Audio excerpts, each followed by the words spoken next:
Good evening, everyone.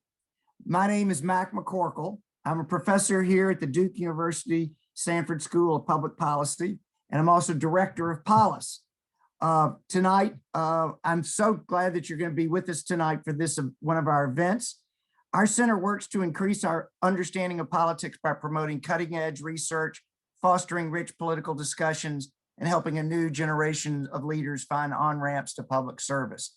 And consistent with that mission tonight, we're honored to have J.B. Buxton, who is the new president of Durham Tech Community College, for a discussion about COVID-19 in higher education with our dean, Judith Kelley.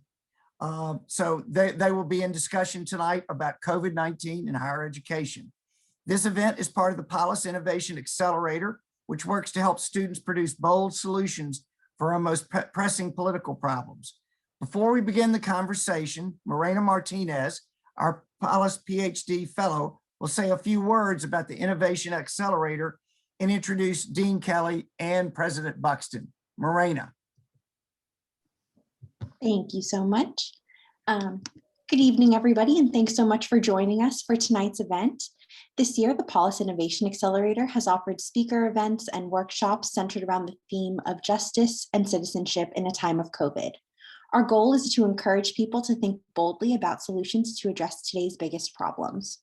We are currently hosting our very first policy solutions competition, which is giving Duke undergraduate and graduate students the opportunity to compete for prizes by crafting innovative policy proposals to address challenges related to racial justice, the COVID-19 pandemic, science and technology, and voter participation. More than 100 undergraduate and graduate students from all around the university have submitted policy pitches, and we hope you'll stay tuned for the announcement of the 6 teams that will advance to the second round of the competition later this week. Now I'll turn it over to Professor 𝗣cie𝗹𝗶𝘀𝗁 to introduce our wonderful panelists. Professor Rose. Thank you so much, Morena, and good evening, everyone. For more information about the Policy Pitch Competition, for upcoming policy events and videos of our previous events, we hope you'll check out our website at polis.duke.edu. For tonight's event, we hope that you will be thinking of the questions that you'd like to ask President Buxton and Dean Kelley and send them to us in the chat function. So if you could send those to Morena Martinez at any time during the discussion, we will turn to those questions during the Q&A segment later in the hour. To kick things off, I am delighted to introduce our very special guest for the evening. Judith Kelley is Dean of the Sanford School of Public Policy here at Duke University. She's a political scientist and an international relations expert. Her research has addressed human rights and democracy, international election observation, and human trafficking. In 2012, Dean Kelley was inducted into the 𝗣cie Society of Fellows at Duke, which recognizes faculty for excellence in both teaching and scholarship. Dean Kelley has also been awarded the Sanford School's Susan E. Tift Undergraduate Teaching and Mentoring Award, and she was the 2016 inaugural recipient of the Brownell-Wetton Award for Diversity and Inclusion. Dean Kelley serves on several boards, including the Hunt Institute and the Government Accountability Office Board of Academic Advisors, and she is a dual citizen of the United States and Denmark. Dean Kelley, after earning her associate's degree at Oxnard Community College in California, she earned a bachelor's degree at Sanford University and an MPP from Harvard University and a PhD also from Harvard University. J.B. Buxton is the 5th president of Durham Technical Community College. President Buxton is a member of the North Carolina State Board of Education, appointed by Governor Roy Cooper. And he has worked closely with the state's community colleges as far back as 2001, when as a senior education advisor to Governor Mike Easley, and then as Deputy State Superintendent of the North Carolina Department of Public Instruction, he successfully led the state's effort to implement early college high schools across the state. He has also served as a White House Fellow working with the Domestic Policy Council under President Clinton, Director of Policy and Research for the Public School Forum of North Carolina, and Coordinator of Special Programs for the North Carolina Teaching Fellows Program. He began his career as a high school English teacher and coach in Massachusetts. President Buxton attended the University of North Carolina, Chapel Hill as a Moorhead Scholar, and he also graduated with a bachelor's degree in English. He received his master's degree in public affairs from the Woodrow Wilson School at Princeton University. Welcome, President Buxton and Dean Kelley. Dean Kelley, take it away. 𝗣andre, thank you so much. Mac, Morena, thank you all for arranging this event for us tonight to have the opportunity to talk. JB, it's nice to see you. Dean, good to see you. And, you know, speaking of the world's most pressing challenges, I can't, you know, education, and there are many things we can say, oh, I can't think of a more pressing issue, but somehow it seems that education is so foundational to solving all the other problems. And we've been thrown into a whirlwind this last year. And the future looks uncertain for many institutions. And so I'm excited to start this conversation with you tonight. I wonder if you can start just by telling me a little bit, tell the audience a little bit more about Durham Tech. Just what's your student population like? What kind of focus do you have? Where are your campuses? Just give us a little bit of a background. Happy to do so. And let me first say thank you for the invitation. Thank you for the series that you and Mac and 𝗣andre are doing. I also want to thank, I think I saw my board chair, John Burness, former Duke Senior Vice President on here. John, thanks for breaking away from the game, although I think the Blue Devils are making it easy on you. Speaking of pressing challenges, getting by BC, there's a pressing challenge for a Tuesday night in the ACC tournament. But I appreciate everyone who joined tonight. Durham Tech, for those of you in Durham, is over on Lawson Avenue as main campus. We serve about 19,000 students in some way, shape, or form. That might be students who come to take one course with us, students who are doing their continuing education as part of a job, for instance, a nurse who might be coming back to do continuing professional development, high school students who are taking dual enrollment courses while they're in high school, but also students who are coming immediately out of high school upon graduation or coming back to get an associate's degree or a credential to help lead them into the labor force. We've got about 6,000 in a normal year, in a non-COVID, about 6,000 full-time students on one of a number of campuses. So we have a main campus here in Durham. We also have classroom spaces sprinkled throughout the county, especially a couple places north, one over at American Tobacco, culinary and hospitality, one in the Chesterfield building where we do a lot of our customized training with businesses and their incumbent workers. And then we have an Orange County campus in Hillsborough, where we do a lot of service for Orange County. But we have I would say, Dean, our two largest programs of study in terms of students. One would be in healthcare and a variety of different professions in healthcare occupations, and then transfer students who are coming to us for the purpose of getting an associate's degree so they can move on to a four-year university to complete a bachelor's. Thank you for that. I mean, as 𝗣andre mentioned, I graduated from a community college myself.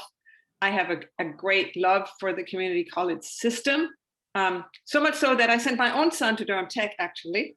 He went to Durham Tech, and then he eventually came to Duke and is an undergraduate here now. But that's how much I believe in that system, and he had a wonderful experience at Durham Tech. I would venture to say that some of his classes at Durham Tech were better run than some of his classes at Duke. We'll keep that just to this small group here. But there's a pressing question on my mind. You know, I think that COVID has really laid bare that higher education sort of has three components, right? There's the brand name for some institutions. Then there's the social residential experience for some institutions. And then there's sort of content delivery. And where community colleges really, the bread and butter is the content. You do the content, you get you're down to business, and you deliver that part. And COVID really stripped away the social experience, unfortunately, very much for a lot of students. And the content that was left was not markedly different necessarily, at least when it comes to a lot of the introductory courses, et cetera, et cetera. And so one might have thought that we have an economic downturn. This is really a boon time for community college. This is a time when people wake up and go, community college, what great value for my money, and what a good time to go now when I may have lost my job, et cetera. And yet, I believe that we've seen about a 10%, you may know the numbers better than me, but I think I actually heard on NPR this morning, 10% decrease in community college enrollments nationwide, close to 6 or 7% in North Carolina. Correct those numbers, but solve the mystery for me. Why have we not seen the opposite?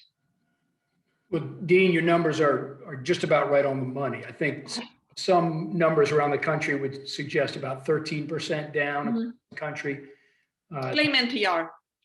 That's right. Well, it was about 7.5%, I think, in the fall, and about 13 now. We're trending in the same direction. We were about 5% down in the fall, and depending on which population group you look at, which is something to talk about, you're looking at about 10% down. Right. I believe that I saw that I heard at the NPR story this morning that actually the decrease in enrollment has disproportionately hit underrepresented minorities. Is that right too? You're exactly right. I mean, the same K-shaped recovery that everyone's talking about in the economy, and the kind of disproportionate impact we've seen on health outcomes, on employment outcomes, and now employment recovery has also manifested itself in enrollments. And so our spring enrollments at Durham Tech, which traditionally are going to be a little bit down from fall, but if you look at the spring enrollments, white students are about 5.5% down versus last spring, the spring before. Latinx students down about 7.5 to 10%, depending on if you're looking at versus the fall or last spring. Right. African American students down about 15 to 20%. So there's some national data that's looking at what income groups decided to push pause on higher education. Just the pandemic hit, and we see that if you're making under 50,000, and these are national numbers, these aren't Durham Tech numbers, we don't actually have these numbers, but nationally, household income under 50,000, about 40% of those households reported not pursuing higher education or canceling their plans to pursue higher education. You look at 200,000 and above, household income was about 19%. So very different realities when COVID hit. If you had been with college presidents in a meeting as we were getting into the fall, they would have told you this was going to be a boom time. People were not going to be residential. They were going to switch over to community college. They were going to save money. And indeed, we saw about a 10% decrease, right, in freshman enrollment at Duke. So, yeah. And it didn't materialize. And I think what we learned very quickly was this was just a very different economic downturn, because it was a downturn where not only did folks lose employment or lose hours and wages, but they gained often students in their home, their own children who were now going to school online, or they had to stay at home and work, and they had to think about work online, going to school online. And so for a lot of people, between their finances, but just time, or their children, because we have a lot of student parents tech in the community college system, it was just a bridge too far to think about fitting in higher education plans at this time. And so for folks on here who don't know this, generally you get into economic downturns and you see this counter-cyclical enrollment gain in community colleges. And what we saw was just the opposite. We kind of tracked the downturn. And in fact, we tracked the very people who were being punished the hardest in this COVID downturn were not coming back to kind of reskill or upskill recovers. Particularly tough time, not just for us, but I mean, prospective students or returning students who just couldn't figure out how to make it work. You know, it's interesting because, you know, as we think about whether this trend will continue, I think predictions are right now that the economic downturn will outlast the COVID shutdown period, which suggests that at some point these parents might indeed be freed up to come back. And especially with the economic stimulus package, there might even be the opportunity to have childcare or other things that they might not otherwise have been able to do. Would you be able to facilitate a bulge if that happened? Are you prepared to help, lift more people, out of their situations through education if the demand does increase? Or Well, I'm going to sound like one of your colleague economists here. It depends. Yes, in the sense that there's a lot of federal support coming, especially for students. I mean, when you look at the money coming in to higher education, understand that about half of that is for direct aid to students, which will be extremely helpful to institutions as well, because it provides, as you said, the kind of childcare, transportation, sometimes internet and device accessibility that students need. What will be difficult is in North Carolina specifically, we are funded in a way that funds us in arrears. So our funding is based on our current enrollment, really an average of our last 2 years. And so if you think about what's happened over the last 2 years, this year will really artificially depress what the funding will look like going into. So I think strong expectation that we'll see that traditional upswing in tough times as we go in the fall, as things improve, things open up, people have the ability to get back on campus, their children are back in school, they may be in a more stable job, but the funding, the way in which the federal and state funding interact will determine whether we've got the capacity to serve lots more. Now, there are two other issues here. One is, while we may see everyone vaccinated, still a question about masks are one thing. That's not an issue. The capacity in rooms based on distance.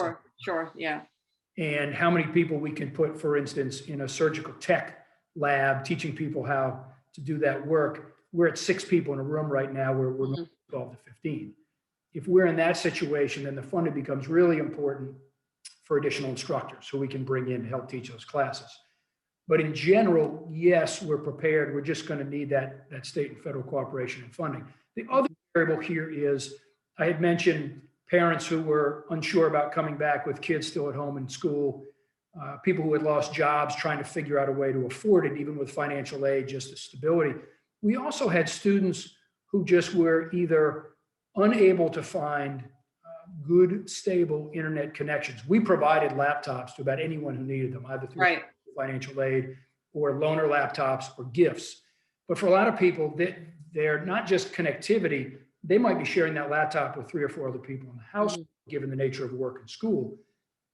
Or they were just convinced that they were not going to be able to succeed in an online environment. They needed connectivity with instructors. They needed connectivity with students. And they did not feel that that would be conducive to their learning needs. And we had a lot of students that we reached out to in the fall going into the spring who we knew were close to finishing credential, but hadn't registered for the spring. And basically they said, call me when you're back in person. So the nature of our formats in the fall will govern in some ways some of the individuals who will decide to come back. Now, you were, of course, already quite into the online space prior to COVID hitting. Students have always, well, not always, but for a long time, they've been able to take classes online. So have you seen a lot of, and we should return to the question about the unequal impact of COVID on broadband and stuff, but for now, I just want to ask this other question. Have you seen a lot of innovation in your setting because people were pushed online, or were you already there? Are there things you're thinking you want to keep, or was it just kind of like you already had this down and you were just kind of, what's the landscape like for you? Because I think at Duke, we saw a lot of innovation, right? We just didn't, well, we call it innovation, but we went online, right? And we hadn't tried that before, and we tried new things and experimented, and yeah. So I would say the answers to that are like yes, yes, yes, and no. Yes, we were online. About 30% of our classes were online all of last year. This fall, we were 85% online. Spring, we're about 85% online again. In the fall, we'll probably be about 45% online. So we'll trend up. Right. 55% will not all be seated or fully in person because of what we've learned in terms of the opportunity for hybrid classes and where we see content delivery that we can drive online, sometimes in asynchronous environments that give people flexibility, Right. time when we need to come and be in person. And especially whether it's students who really need some of that in-person connectivity and instructors who need it, or it's just hands-on work in an associate degree nursing class or HVAC or but when you think about online environment, we learned a lot about synchronous versus asynchronous. And a lot of our classes went asynchronous. Right. When we came back in the fall. And we have steadily tried to build back more synchronous sections where students have that connectivity, at least have something like this. And so that's where we found we've lost students who don't have any kind of synchronous connection. Now, I have students who tell me, don't make me show up on campus ever again. Don't make me get into a synchronous session. Give me the asynchronous. I can figure it out, learn what I need to when my schedule fits. We definitely have those students. We also have those students who just need a little bit more of the traditional connectivity. But I would tell you from an innovation standpoint, absolutely. And I would say it was slow going as people were just trying to figure out some way to get as many of our courses still available in the spring and then again in the fall. But we're seeing a lot of innovation with how folks are delivering. I will tell you, I try to visit as many of our in-person classes, not as many to have to go see. And I went to one of our HVAC classes, and the level of technology that's traditionally used in HVAC is very high just because of what they do to diagnose issues, but how the instructor was using the online environment to deliver content, but also to do things in person. We saw innovation in just about every kind of class, just in terms of how to deliver material, how to think about student engagement. It's not been some smooth road, and it has not been great in every situation. We are learning a lot about this, but I think enough so that we're realizing there are some things we want to keep doing in this environment. There are other things we've got to shift. And then there are some things that we just have to do. Yeah, I think there's something you said that really resonates with me, which I would summarize as, I think one thing that we've really learned is that one size does not fit all when it comes to modality of delivery. You're saying some students say, I don't ever want to show up again. Other students say, call me when you're back in person. And I've talked to students who said, I love this online stuff. I don't have to spend 35 minutes getting on a bus, going to some classroom to meet a professor for his office hours, and 35 minutes going back. And then I got to be on the other side of campus, and I'm spending so much time just traveling. And then I have other students who, who just are craving that interpersonal connection. Though it seems that a lot of times what they're craving is connection with each other as well, right? Yes. Yeah. Absolutely. Yeah. But it does seem like, we've been very used to just, at least at Duke, to handing down, like we got one model, fit into it, right? And I wonder, how much we'll be able to accommodate different learning styles, be more sensitive to different learning styles, in the future, based on what we learned. I would layer one more consideration that we're trying, and this is hard because our systems don't work very well to set this up. We're trying to figure out if we're going to open up, let's just say, one of our first year classes or one of our creative and liberal arts English classes. And we're going to open up because we think we're not going to have to be as distanced in the fall, kind of with vaccines.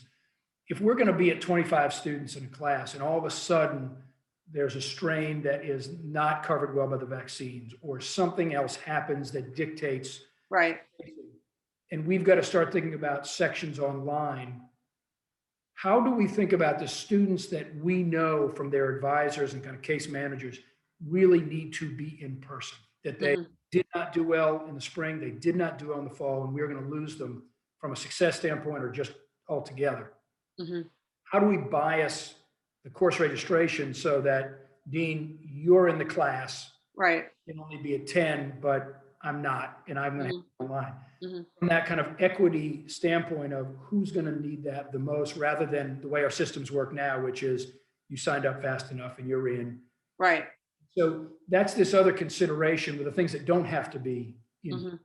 Mm-hmm. How we're going to serve, because we've just got a lot of students that we've learned and we know are going to really struggle if they're going to be back in a completely online environment. Mm-hmm. Again, we also have that counter, and I can't express that enough, that our Student Government Association president is the mother of two. She's getting her second associate. She works full time. When I'm tired, I just think of Charmaine Grafton and I say, okay, I'm not doing anything. Mm-hmm. But Charmaine said to me one day, don't have me ever come to campus, because I can do, except when I'm student government president and I'm presiding over something, if I can do this in a way that fits my schedule and get to that degree, mm-hmm. all the better. And so it's just trying to address those many different student needs and really come at it from a student lens, not an instructor lens or an institution. Right. Yeah. So speaking of heterogeneity, you mentioned before about differential impact on just even Wi-Fi connectivity and things like that. Duke was fortunate that we were able to distribute pod, whatever the stations are, so people can connect even if they don't have Wi-Fi. But there's still a huge disparity in the student who has to be sitting in a kitchen where lots of other things are going on, maybe going on in a different language or noise or whatever, and it's distracting. And yet we tend to think about the community college population as a more homogeneous population.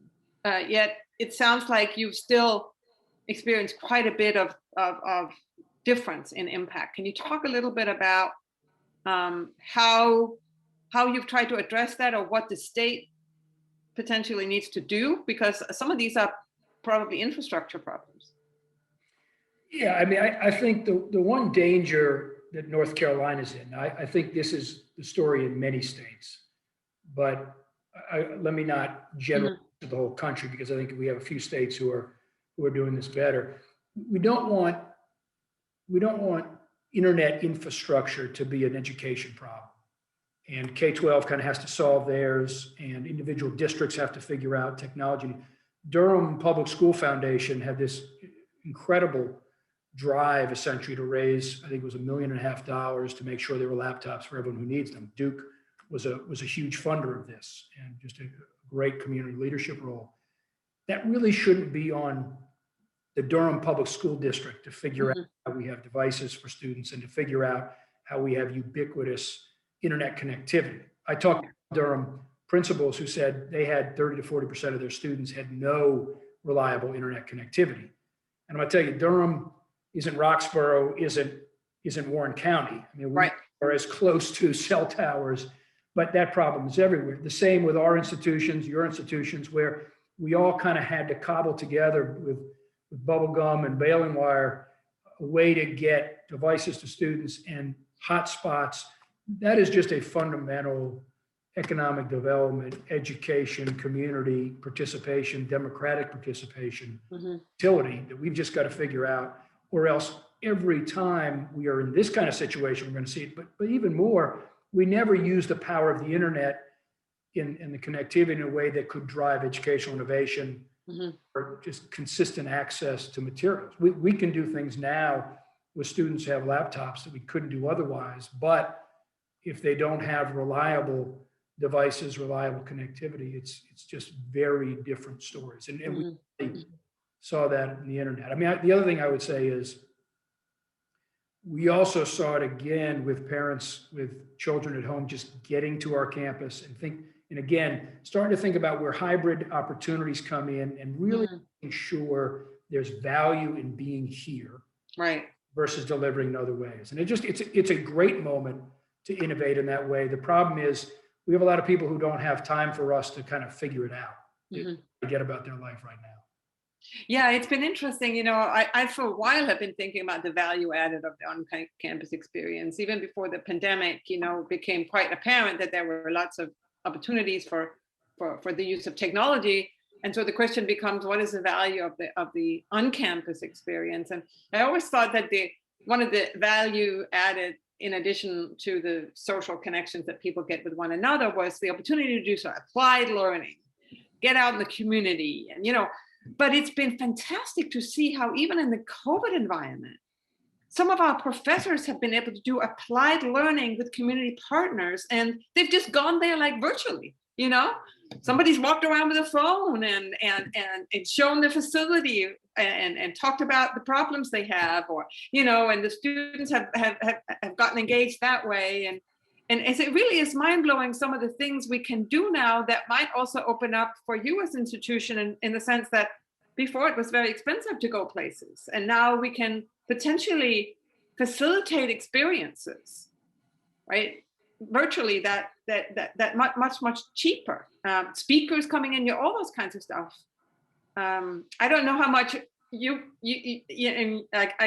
lot of your curriculum is like some of Duke's early curriculum, where it's nuts and bolts and you got to make sure you cover all these things, but it still opens up, I think, some possibilities.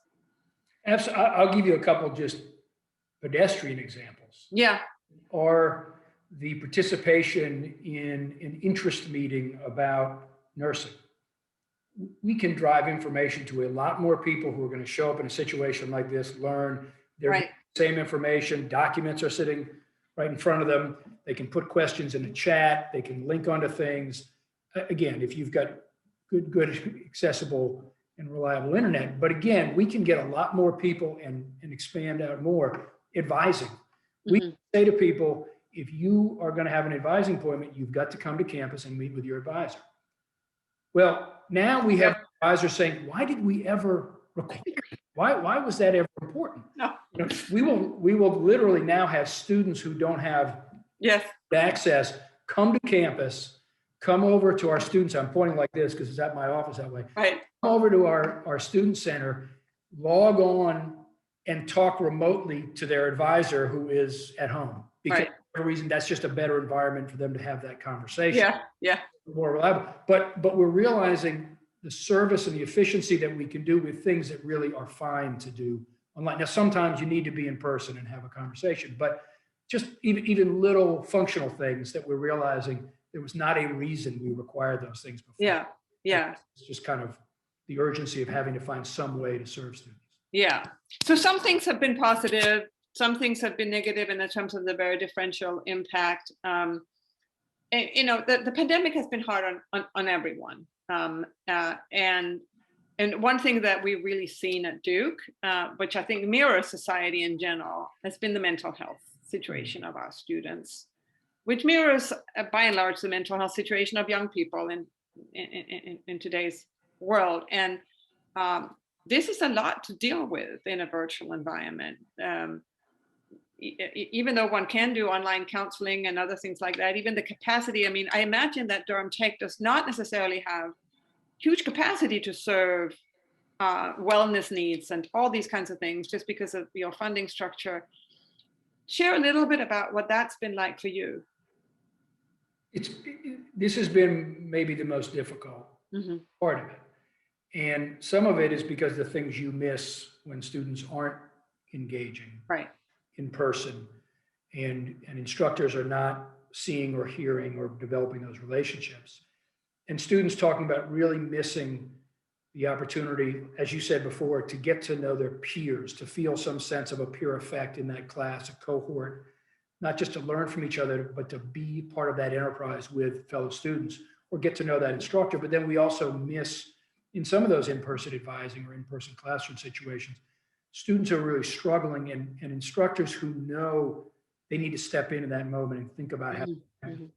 But also students are just painfully isolated, or they're not isolated, they're painfully overworked with everything happening in their homes. Right. And in their lives, and whether it's employment related or family related and the kind of mental health dynamic. We do have pretty good mental health services or partnerships. We do some services, but we serve a lot of students that way.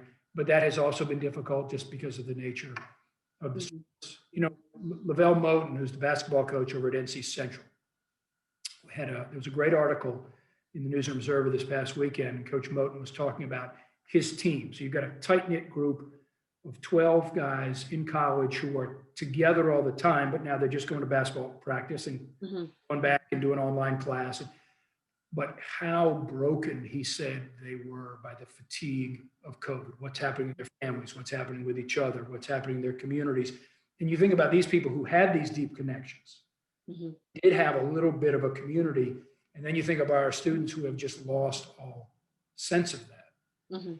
It has been really difficult. It's a reason why some of our students didn't come back. They're just not able to do this. And I think we're trying to do a lot of thinking right now about what we need to look like as an institution coming back in the fall, not expecting, well, we're more in person, students have the opportunity to be with each other. We've kind of snapped back like a rubber band and let's just have college like normal. We've got a lot of attention I think we're going to need to pay to have really had to struggle past year. And whether they're coming back or trying to continue to persevere through tough times, it's how we get our instructors to think about the character of their interactions, our advisors, our it's a big question for us moving forward. Yeah. And, you know, for all the technology and for our concern about whatever little bells and whistles we have and all this, I mean, I think the one thing that COVID has driven home, the one point is that at the end of the day, what students need is an instructor who cares. And you can have a bad internet connection, you can have all these other things, but if the professor cares, answers the emails in a timely way, is available for questions, provides when the exam is going to be, for crying out loud, can you just be precise about that? You know, then students can manage around that. You know, that's what really, I do think it in some ways, COVID has boiled down what the essence of it also is that really matters here. I think it is that sense of belonging that folks, they belong in this place, and this place is here to care for them, to support their aspirations. And to the degree that a student feels like the institution is built for them, them succeed. And too often in our educational institutions, and this is something that we are in this time, and a lot of things in COVID have helped raise these issues, trying to work through where we try to make students adapt to the institution and to the systems. And we say, Dean, I know you have that issue. You need to go talk to so-and-so to deal with that issue. I mean, we create systems that make it hard for students to, we don't build them from the student perspective, we build them from the institution or the administrative perspective. How you turn that, I think COVID has really raised that in stark relief, because you help students who are just engaging online, even if it's synchronous, making them feel as if the institution is built to serve their needs, and we're adapting. Right. So speaking of adapting, and I just want to remind our audience to put some questions in the chat if you have any, because we'll be happy to turn to them before too long. But speaking of adapting, I would say that at Duke and many of my fellow institutions, I was just in a meeting today with fellow deans from other public policy schools. We're definitely sitting around and going, what does our future look like? How should we be changing? What is the train that we can't miss, that we need to get on, and we need to get on it now or we'll be out of the game? And so there's a lot of grasping at new ideas and trying to find out what is, in our case, you know, what is an institution like Duke, how do we position ourselves to be ready, et cetera. Do community colleges sit around and ask themselves the same questions? So they're like, you know what, we're the bread and butter and we're going to be here for the long haul, and we're always going to be in demand, and we're going to look like this, and this is like, do you have these same existential questions and debates, or what? Yeah, if there are community college presidents who have come to that conclusion, I don't know any of them. I think everyone is really feeling the urgency of a different time post-COVID. Different time for students, different time for jobs. And two things really dominate that thinking. One is the clear preference that is showing up by prospective students and by employers for credentials and shorter course opportunities. We've had a really successful effort in what we called our Back to Work initiative, where we targeted residents in Durham and Orange counties who had been either unemployed or underemployed as a result of COVID, And we created a suite of courses that were essentially 6 to 8 week training for entry-level jobs in growth sectors. Laid off, hospitality, culinary, restaurants. You want to move into life sciences, IT, advanced manufacturing. How do you move in with a little bit of a credential to get a foothold in there? And we create a set of BioWork as an example, which we didn't create, something that's they've been offering, where you can go in and work in a life sciences company with just enough of the credentials they need and skills and competencies. We're really thinking a lot about short courses and kind of mini sessions, but these 6 to 8 week versions, not 16-week versions, where folks get enough to move into a growth sector. They can then come back and keep building on that. Right. That's one. The second is, I think the shifts that have really just accelerated with automation and AI and thinking about what needs to be remote and what doesn't, what jobs are going to be critical. That's really causing us to look at what our mix of programs of study, as we call them. There was a great article in the Times this weekend about AI is coming for Phil in accounting. It was something like that. And as we start looking at what we can prepare people to do with our current slate, we've got about 100 plus programs, which are ones that really don't have much of a projected future over the next 18 months. We can't start a program on a dime. There's a lot of, you got to develop and curriculum and instructors you bring in, and the state has to bless it. So really thinking about what are the pathways that are going to be around, actually folks aren't moving out of. Right. And two, how do we think not just about moving folks through our programs and hoping they do well in the labor market, but being very purposeful about which sectors offer family supporting wages and real economic mobility or growth ladders within. That calls into question some sectors which we've traditionally been strong in that frankly are dead end occupations. And it's not that folks can't take those and may want to at some point in their life. The question is, do we spend the state and county's resources and tuition resources on preparing people for those kind of jobs? And really wrestling with what that looks like in this post-COVID economy. No, definitely the future of work is changing. And I think you're right about the shorter credentials. We're seeing that a lot. And I also think we're seeing employers more and more saying, show us your skills and we'll just give you a skills-based test, or if you can demonstrate these skills, you're on, It's very interesting. My daughter got a degree, a bachelor's of science in electrical engineering, and this is standard in engineering. Apparently, I didn't know that, but when you first come out of engineering school and you apply for a job, they give you what does he call them? A technical interview, right? Technical interview is okay. We're gonna it's like an exam. We're just gonna throw questions at you, and if you don't know how to do it, we don't care whether you got a Bachelor of Science from blah blah, right? And so community colleges, I think, are probably well positioned to think about this kind of skills prep for the future, where it's not really so much about what degree you have as this, what is the future of the work and the skill set that you can hand that student, right? One of my favorite stories about this is when President Obama came to Forsyth Tech over in Winston-Salem a bunch of years ago, and he was visiting a BioWork class and program. And so he started asking people where they were from. And the first person said, I lost my job and feel like this is a growth sector in this area, so I want to hop on this train. And he pointed to the next person, and the person said, I just graduated from Wake Forest University, but I really want to be in life sciences, and I think this is my best shot to get in with some actual. Right. And he kind of did a double take and said, you went to Wake Forest and now you're at Forsyth Tech? And he said, well, yeah, this is where the actual credential is I need to get into this sector. Yeah. And what's interesting though, and I think this is part of this shift, is when I talk to a CEO or an executive, I'll give you an example, the two sectors, life sciences and IT. The executive will say, we can take some high school grads if they got certain, we need associate's degrees, credentials, what we need are skills and competencies. You talk to the HR person and they got the BA as the separator, because there's so much talent in this region, afford to create certain threshold and still have a good pool. Right. It's a little bit of a disconnect at times between the HR office and kind of the C-suite and what they know the skills are versus how they run their hiring system. I think we're going to see that shifting. And you've got life science is a great example in this community.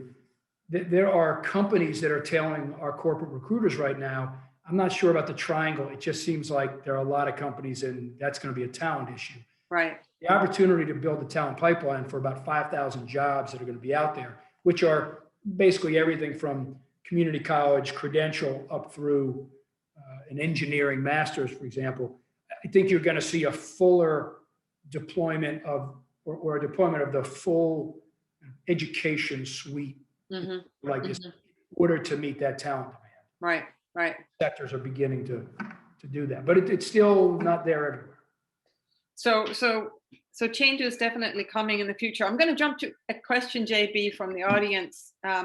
One of our viewers says, since the murder of George Floyd, that we've seen lots of colleges and universities speak to the issue of structural inequality and racial justice. How has that played out at Durham Tech, and what policies have struck you as the most impactful in terms of changes you may have started to make?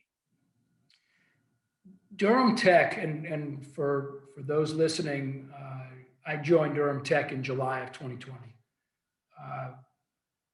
5-6 years ago, Durham Tech started an Office of Equity and Inclusion that reported directly to the president, one of the first in the state. And this has been kind of part of Durham Tech's DNA in a lot of ways from the beginning.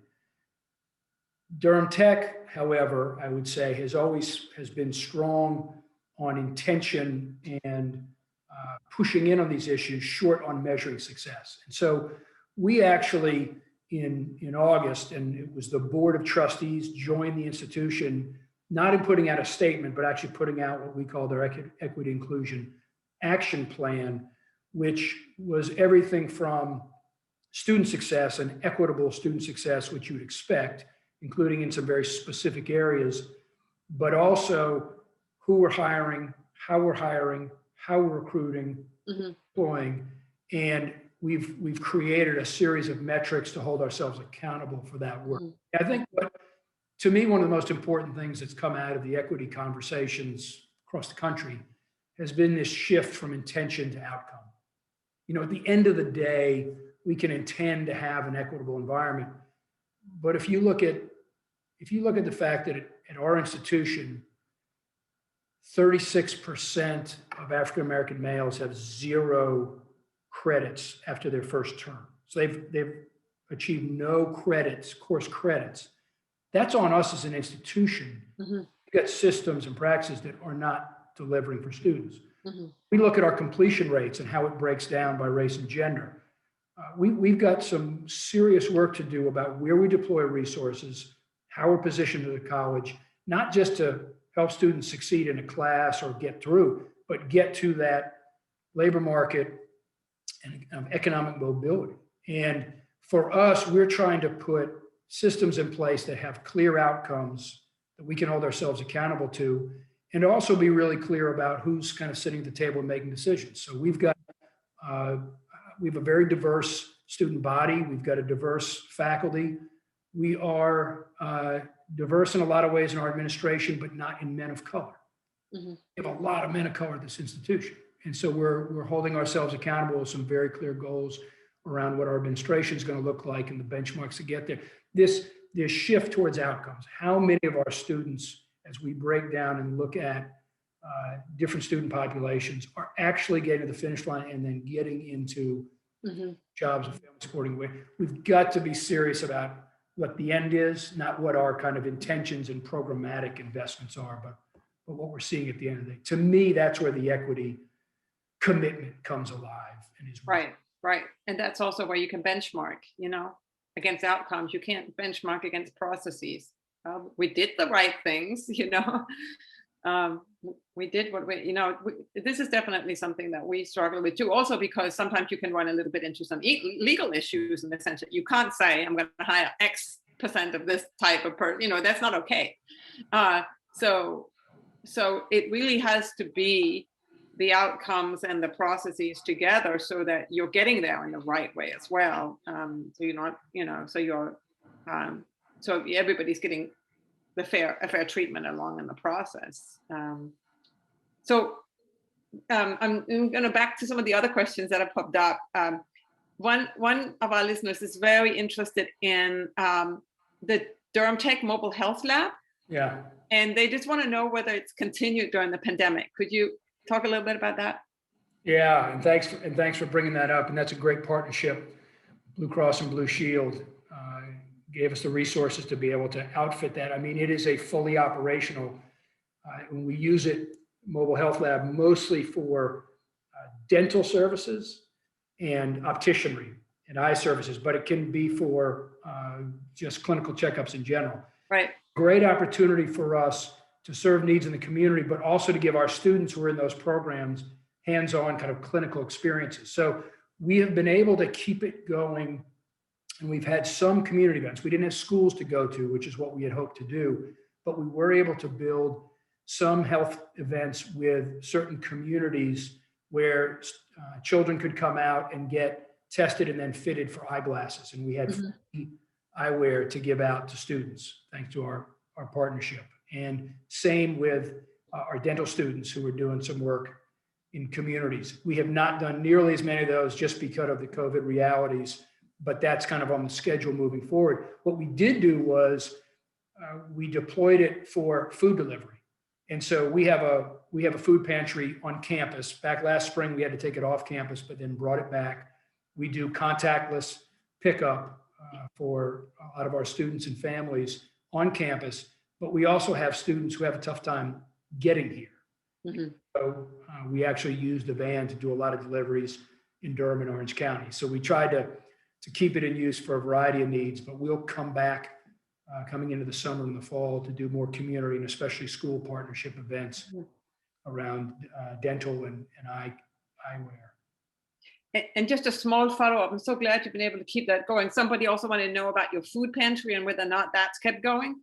It has. And let me do one quick thank you because Deandra Rose, Mac McCorkle were key in reaching out to me about this. We actually have Duke students, one who did I think a master's capstone, I don't remember the right master's memo, maybe working with our health and wellness department on this, and then a class who actually did some work looking at sustainable approaches so we can figure out how past the early grant in this work. So great partnership with Sanford, and I appreciate that.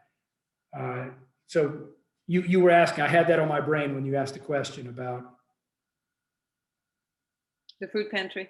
And the food pantry. Yeah. Yes. So we actually do food pantry Wednesdays and Thursdays every week. And we've been able to keep that going. The only day we have not done was the day with an ice storm forecast. We just didn't do it on a Thursday. We had people come early on a Wednesday. We have great support for the food pantry in this community, great partnerships with food banks, and a lot of families for whom this has been, students and their families for whom this has been a real lifeline. So we'll continue to do that on campus and some deliveries as we need to. Well, it's been great to hear. It's been great to hear your viewpoints. And are you generally now optimistic or uncertain, or what is your sentiment right now when you think about the future for Durham Tech?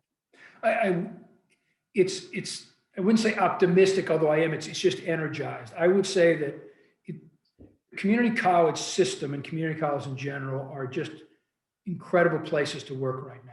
I mean, racial equity front, the employment front, on the health front, just on the community engagement front. I think we really feel a sense of responsibility to meet the demand of this moment, and that a lot of our traditional population has been hit by this kind of triple whammy of COVID's impact on health, employment, and higher education enrollment. We are ground zero for a lot of those folks and reconnecting them to opportunity. I think it also is an exciting moment for us because it's really called into question a lot of our traditional systems, whether it be the programs we're offering, the ways in which we offer them, how we reach out to students and serve students, how we engage with employers. We have a shot to really think about this next moment differently. Everyone likes to say, well, here's a no moment for a new strategic plan. I mean, literally things are shifting in dramatic ways. There's an energy about trying to stay ahead of that shift, or at least keep pace with it in order to support students and support employers in the regional economy. So I feel very excited about what we're going to be able to do in supporting individual opportunity and also our employer base here, and excited about how in some ways it's just going to slingshot us on the kind of innovation and rethinking of systems, including our partnerships with the public schools, and changing the way a student might move through high school to job that is much more integrated. And so it's an exciting time in that way, but it's a time we have to act with real urgency. Yes. Well, I'm glad you feel that way, because I certainly am very, very thankful for the work that you do. I think absolutely crucial to our community. Upward mobility is something that Durham Tech facilitates way better than Duke, frankly speaking. You were reaching a population where they're able to make that pivot and empower people to new heights. And it's, I wouldn't be sitting here if it wasn't for community colleges. I literally walked in and enrolled for $6 a unit in Oxnard Community College. And I stayed there for 2 years and got my associate's degree. And somebody came to me and said, there's such a thing as a bachelor's degree. And I thought that sounded interesting, And so the work you're doing is really vital. And I'm glad that we've been able to partner with you. I hope we can continue to think about ways that we may partner in the future. And I thank you for the time that you've taken tonight to answer some of my questions and some of the questions of the audience. And if you have a final thought, I'll leave you to it, and then we'll turn it over to our to Polis. Let me end it on a note of gratitude. And we're doing a lot of work right now on campus, literally, with our folks, trying to make sure folks are expressing gratitude for what their colleagues are doing to keep things going, how students are engaging. But let me sound a note of gratitude to you and the Sanford School and Duke. I think this forum, and you're raising up the issues in higher education, but specifically in our community college institutions, is emblematic of the kind of partnership we feel from Duke. Stephanie Williams with Duke and Durham, and other folks in the institution, we feel a real connection, support, but not just in a fiscal way. And you do provide some resources to us, but in a partnership way. And we're talking about apprenticeships together. We're looking at faculty and curriculum exchanges. We're thinking about how we get our students together. We're looking at ways to train your nurses at Duke Health in ways. Duke has just really been a strong partner and a real leader in your partnership with us, and I'm very grateful for that. Well, thank you. We're stronger together. And so we'll hand it back over to Polis and sign us off for the event. Deandra. Thank you so much, Judith. Thank you so much, JB.